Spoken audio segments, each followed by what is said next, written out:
Hi, Michael. How are you? I'm doing well. How are you doing? I'm great. So, students, this is uh, Dr. Michael Grubb, who is a neuroscience and psychology professor at Trinity University. And he is here so that we can ask him some questions and you guys can learn a little bit more about his career. So, Michael, why don't you start out by telling us how long you've been doing this career and how you got into it? Okay. So I've been a professor for the last 5 years, and before that, I was what's called a postdoc for 3 years, which is basically like training that you do after graduate school. So it's continued work in a lab, and I was a postdoc at New York University. Um, and then before that, I was a graduate student in psychology and neuroscience, also at NYU. So I was 4 years in a PhD program, and then 3 years in a postdoc, and now 5 years as a professor. Wow. Wow. That's a lot of time. Cool. Now tell me what got you interested in neuroscience in particular? I mean, I've always been interested in a really basic question about how do we know anything about the world? How do we take in information, through our senses, and somehow our brain gives us this world, right, that we see and hear and feel and experience. And I've always been really interested in how that happens. And so I studied psychology when I was an undergraduate student at the University of Oklahoma. And as part of my psych major, we talk about these kinds of questions a lot. And I got really interested in, work in a particular area of psychology called perception, which is really just about how we take in information from our senses, and then our brains give us, perceptions of the world around us. And I took some time off. I did take off 7 years after I graduated from undergrad before I went to graduate school. So don't think that you have to know right away and you have to figure it out. Sometimes life will take you on a different path, and that's fine.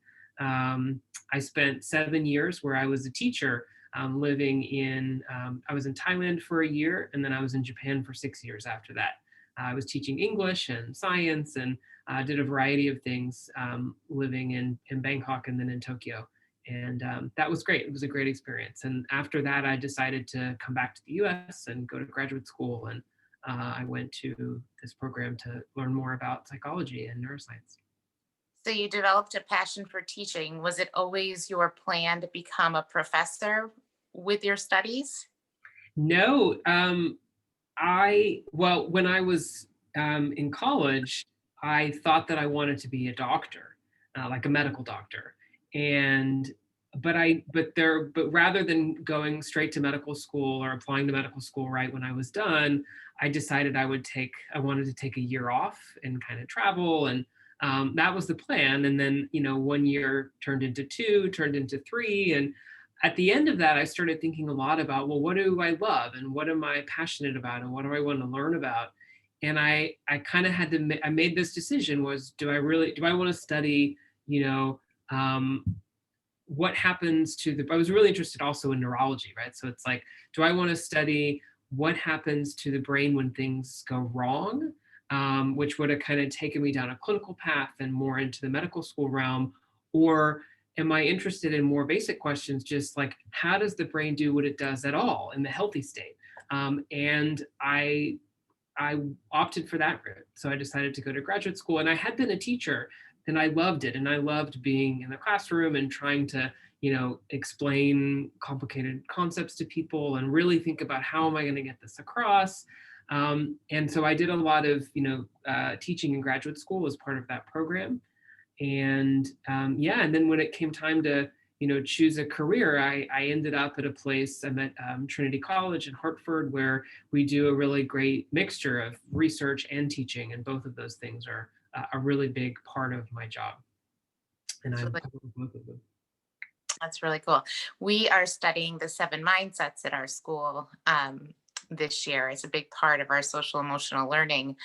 And the last mindset that we studied together last month was passion first. So we talked a lot about the importance of following our passions, and the rest will follow as long as you're doing that. So it sounds like you did that. Yeah.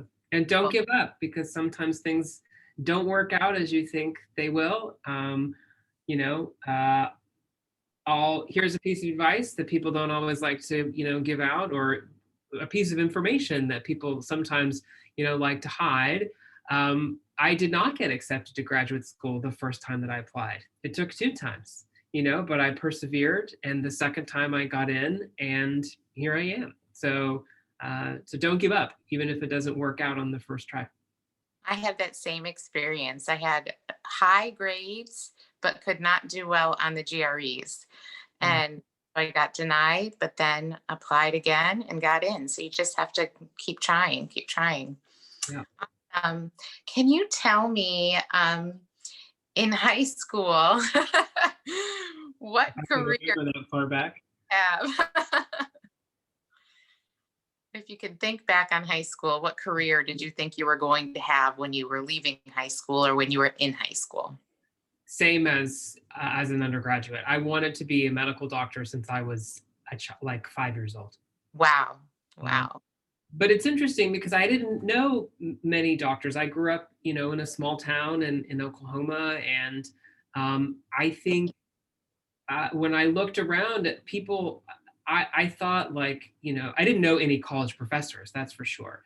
And when I thought about, well, what, like, being a doctor was like, I like, if you're good in school, like, that's what you would do, right? It's sort of, that's what the smart people did. And, I loved school, and I really wanted, and that just seemed like a thing, right? So I guess this is another lesson too, is like, you know, the thing that you may find you're most passionate about, you don't even know about yet. It took me until I was in my late 20s to figure that out. So true. So true. So we already talked about what education was needed a lot. Can you tell us what a typical day looks like in the job? Yeah, it really depends on the time of year.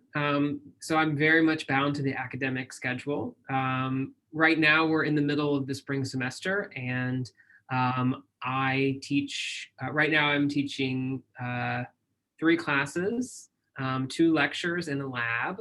And so Monday, Wednesday, Friday is basically, there's a lot of teaching, and preparing for classes, and going and giving a lecture, and doing all that stuff.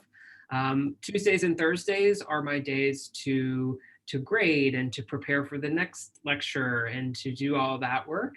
And also to work on research, writing up manuscripts, and working with students who are doing research theses in my lab. So that's sort of a typical day in the academic year.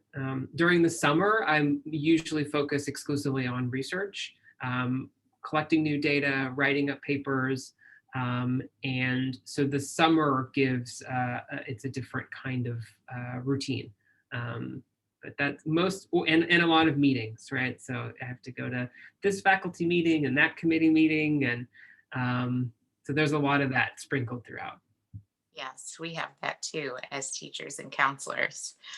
Um, so my next question is, I'm going to veer from my topic a little bit. Um, what kind of research are you doing currently? So most of the stuff that I do in my lab focuses on how we attend, how we allocate our attention, and what are the things in the visual world that either capture our attention automatically, or that we prioritize in some way, and how do we do that, right? So often we do that with our eyes. So we'll make eye movements to where we try to place information at the right part of our eye where we get the best sort of look at it. So I do a lot of eye tracking based studies to understand how people allocate their visual attention in line with the task that they're doing, but also when things unexpected happen, or things suddenly appear, or are unexpected in the display, or have previously given them some sort of reward, but to how all of these sort of external factors guide or influence the way that we pay attention to the world, because the way that we pay attention to the world has a really big impact on what we experience. So true. That would be interesting information to have for our teachers. Yes, indeed. How we could get the attention of our students, especially being in the virtual setting. Yeah. Very cool. I remember last year, our students might remember when you came and spoke. Was it last year? At the beginning of this, it was the beginning of this school year. I think it may have been, yeah. The beginning of this school year when you talked to them about seeing colors. Yep. Mm-hmm. Very neat. Very neat. So I'm going to guess there's a lot of science and probably math, but would you give students an idea of what subjects that they may be taking in high school that could be beneficial to focus on for a career in neuroscience or psychology? Yeah. So some high schools do offer, a psychology course. There's an AP psychology program. So if your school does AP testing and all of that stuff, you can take AP psychology as a senior, I think, or maybe as a junior. I know a number of our students that major in psychology here often did AP psychology in high school. So that's great. That gives a really good foundation. I think, math and other, science courses are good. It's interesting, the stuff that I study is, there's a lot of stuff there. Even just basic physics, right? Because we work a lot with trying to understand how light interacts with the visual system. And so the more you know about just the physical nature of light can also be really informative and interesting. And I know I'm going to put a plug in for this because I wish I had known this. There is so much amazing, interesting, crazy stuff in physics. If you could learn about, quantum mechanics and all of the things that really get to the heart of like, what's really there? What is the physical world made of? It can be kind of dry, but when you read the right authors, it's a really amazing field. So I would also just encourage students to read widely, right, in lots of different areas, because there's often, if you're interested in psychology, it's really, there's so many different aspects that psychology touches on. I'm teaching the students mindfulness this year, and I would love if you could suggest any studies or anything. So I think that if they could understand the why behind mindfulness, it would be really interesting. So yeah, you can actually. So I the why other than I told you so. There's a book, although I think my camera's reversed, but there's a book called Altered Traits. Yep. And this guy, Richie Davidson, is he runs a big research lab at the University of Madison, Wisconsin, that does a lot of the work on the neuroscience of meditation. And this is a really nice book as well that sort of gives a nice overview of all that research, really written for a general audience. Cool. Well, thank you. Thank you very much. Last question. What are you looking for in someone you would like to hire? So if you were hiring someone to do your job, what would you look for? Well, I often recruit students to work in my lab as research assistants. And I think for me, obviously, it's always great to have content knowledge and to read and to know stuff about the field. But the thing that I actually find to be the most important in the kind of work that I do is the sort of, grit, right? This like perseverance. And if you hit a roadblock, you have to find a way around that, right? If you're working you're trying to build an experiment and you're having to do a lot of complicated code, it doesn't work the first time you try it. And you got to keep trying, you got to keep hacking away at it until you find how to get around that roadblock, and you fix problem one and then you move on to problem two. So that the ability to do that is what I think is the most valuable, and that's something that you practice, right? You can get better at that. You get better at just really trying to problem solve and get around roadblocks that you put in front of yourself or the world puts in front of you, and sometimes you can't control either one of those. So Just like in the beginning, when you said that you didn't get into grad school, perseverance. I mean, we talk about that with our students all the time. We've also been talking about a growth mindset and how, it's better to make mistakes because mistakes help our brain learn versus, when you just keep doing what you're good at, yeah, then no, brain doesn't 100%. actually grow. Yeah. So that's awesome advice. That's awesome advice. Well, thank you so much. I appreciate your time. I know that it's valuable, and I know that our students will appreciate this so much. Yeah, I'm happy to do it. Let me go ahead and stop the recording.